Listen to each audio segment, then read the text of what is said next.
Welcome to the latest video in our reward management series. Join me in exploring fascinating research conducted by my colleague and co-author Dr. Sarah Jones. Her work investigates a question that affects organisations of all sizes. Do strategic pay practices actually deliver the HR performance outcomes they promise?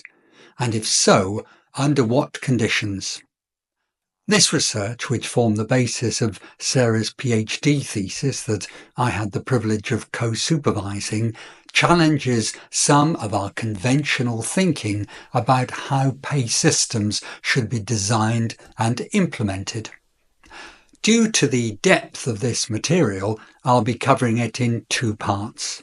First, focusing on the research framework and key findings, and then a follow-up video exploring the implications of what Sarah discovered and its contemporary applications. The core question Dr. Jones investigated was, to what extent do organisations actually align their pay practices with external factors like business strategy and industry sector, or internal factors such as employee groups and organisation size? The academic literature on this subject typically falls into two camps.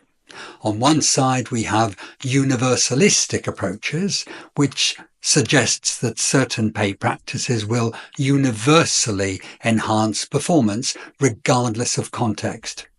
Think of these as the best practice advocates who might say performance-related pay always improves productivity.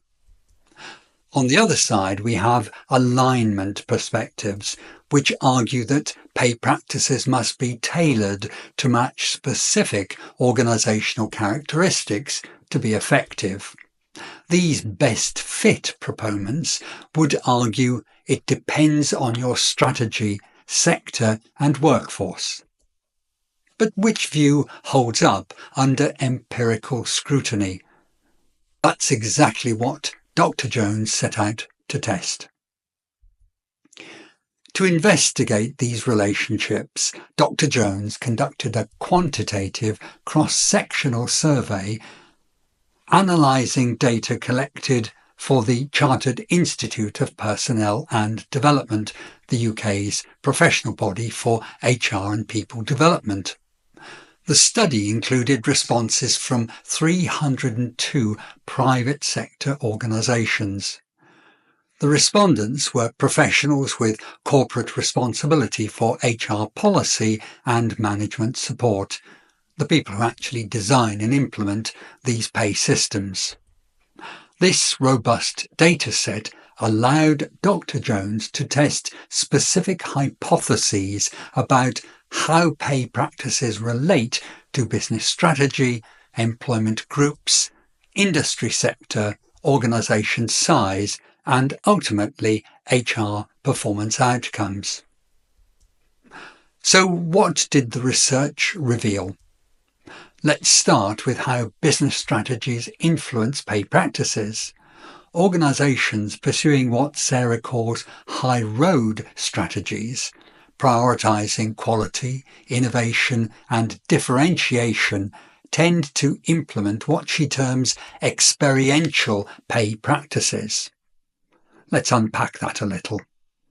These organisations value skilled, knowledgeable employees and design pay systems that recognise individual contributions and expertise. In contrast, following low-road strategies, companies emphasise efficiency and cost reduction, typically implementing what Sarah calls algorithmic pay practices. These companies focus on standardised processes and defined roles, with pay primarily determined by job title and tenure rather than individual performance. Sarah's research also found that the type of workforce significantly influences pay approaches. Knowledge-based employees, those with specialised skills and expertise, receive more variable and performance-oriented compensation than job-based employees performing more standardised work. But here's where it gets even more interesting. The research revealed several counter-hypothetical findings. For instance, high-road strategy organisations were more likely to use some algorithmic practices like job evaluation, while low-road organisations sometimes avoided these same practices. Similarly, large organisations which theory would predict use algorithmic approaches were found to implement experiential practices like broadbanding and long-term incentives.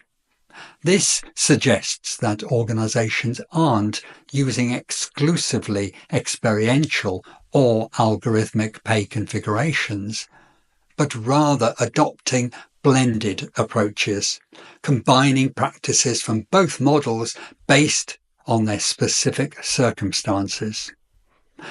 Another significant finding was that organisational factors like strategy, size, and sector accounted for less than 10% of the variation in pay practice selection. This indicates that while these factors do influence pay decisions, they have a relatively small effect compared to other determinants we'll explore in Part 2. To summarise Part 1 of our exploration, while Sarah's research found evidence supporting some theoretical alignment between pay practices and organisational characteristics, the picture is far more complex than traditional models suggest. Organisations are adopting blended approaches rather than pure algorithmic or experiential configurations, and the impact of organisational factors on pay practice selection is more limited than previously thought. In Part 2, we'll explore what these findings mean for HR professionals and reward specialists, examine the dynamic contingency model that Dr. Jones developed, and look at how contemporary trends are further validating her conclusions. Thank you for watching Part 1 of our Strategic Pay Research video. Please join us for Part 2 to discover the practical implications of this groundbreaking research.